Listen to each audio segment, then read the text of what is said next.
అందరికీ నమస్కారం. పొలిటికల్గా ఇస్తున్నా సరే మన దానిలో పోవట్లే, అయినా సరే నా డ్యూటీ నేను చేస్తాను.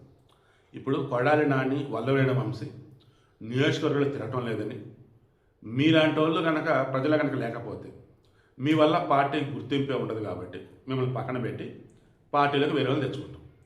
మీరు పార్టీ మీద ఆధారపడి బతుకుతున్నారు, పార్టీ మీ మీద ఆధారపడి కాదు, గుర్తుంచుకోండి అని చెప్పేసి అన్నాడు Jaganmohan Reddy.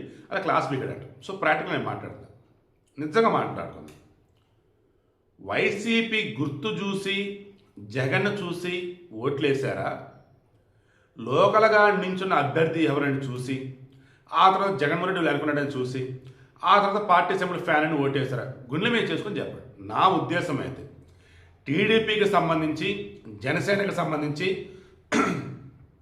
First priority party symbol, party అధినేత, ఆ తర్వాత లోకల్గా నించున్న క్యాండిడేట్లు. బట్ వైసీపీకి అలా కాదు. వైసీపీకి మాత్రం ముందు నించున్న క్యాండిడేట్ ఎవరు, ఆ తర్వాత వెనకున్నది జగను, ఆ తర్వాత పార్టీ సింబల్. ఈ నించున్న క్యాండిడేట్ అన్నప్పుడు మళ్ళీ ఏం చేస్తున్నారు, కులం అండ్ ప్రాంతం ఎక్కడ వాడు, అండ్ ఆ తర్వాత ఫైనల్లీ అవునన్నా కాదన్నా వాళ్ళు ఖర్చు పెట్టే డబ్బు. సో ఈ వీడియోకి ఇంట్రెస్ట్ మీకు అర్థమైంది అనుకుంటా. సూటిగా డైరెక్ట్గా చెప్తున్నా, జగన్ ఇంకా ఆల్టర్నేటివ్ వరల్డ్లోనే ఉన్నాడు. కుక్కను పెట్టిన నేను గెలిపించుకుంటా అన్నట్టు, ఎవడని ఎక్కడ పెట్టేస్తే నేను గెలిపించుకుంటా అన్నట్టు. 2024 ఎన్నికలు ఆయన చేసిన పెద్ద తప్పది.